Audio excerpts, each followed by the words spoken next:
શું તમે વિચારી શકો છો કે કોઈ મુસલમાન પણ મંદિરમાં જઈને માતાજીની પૂજા ઉપાસના કરતા હશે?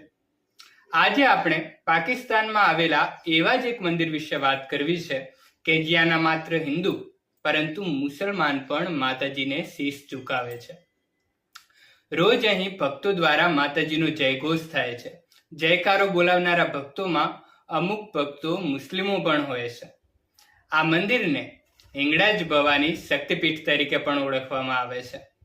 હિંગળાજ માતાના મંદિરની સૌથી ખાસ વાત તો એ છે કે હિન્દુઓની સાથે સાથે મુસ્લિમો પણ અહીં પૂજા કરવા અને માથું નમાવવા આવે છે. આ મંદિરને મુસ્લિમ ધર્મના લોકો નાનિકા મંદિરના નામથી પણ ઓળખે છે.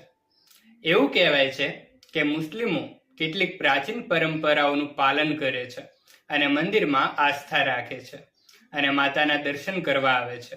મુસ્લિમ સમાજ